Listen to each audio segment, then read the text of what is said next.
I do like to start off talking about anxiety, worry, and fear. And although the crux of our conversation today is anxiety, I have found that it's sometimes difficult to discern if I'm feeling anxious or if I'm feeling worry, right? It's kind of, there's some ambiguity between those two sometimes.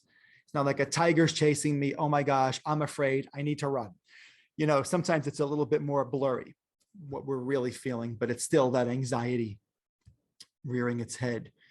And I have also found that fear can often be the root of anxiety and worry. And we'll talk a little bit more about that as well. But first, I'd like to start off with a story. And it's something that Eric mentioned briefly in the introduction.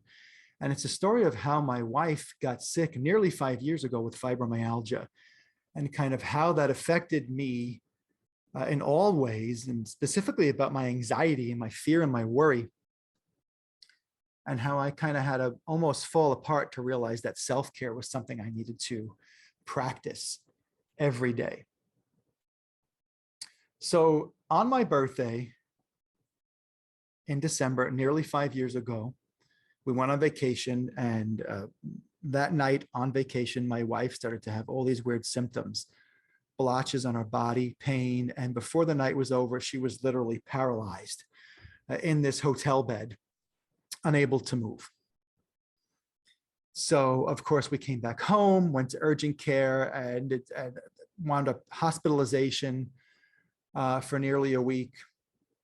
And she has something called fibromyalgia. And if you're not familiar with fibro, it is something that can cause people an extreme amount of pain, physical discomfort, where the nerves are firing off as if something's been injured or hurt, or there's pain where actually nothing is actually wrong with the nerves. And so here I am thinking, okay, maybe this will end in a week or two. My wife has had other health issues that we've dealt with over the years, and a week turned to 2 weeks, turned to months. My anxiety was through the roof. My entire life was immensely shifted. All of a sudden, this balance that I had between work and life and family and self-care was knocked out, knocked down. And it was all hands on deck to take care of my wife, my 2 boys, and my clients. I also run a marketing firm. And I kind of forgot about myself. And the reason why I tell you this is because, just to give you some backstory, one, as to what kind of sparked me to start really diving into self-help more and self-care, but also, to give you a baseline of where I started, because your story might be different. You might have health issues in your family or experience them yourself. You might be experiencing money problems or work problems or relationship problems. That's a big one. But at the end of the day, it all kind of starts to push back into these kind of baseline emotions of anxiety, fear, worry.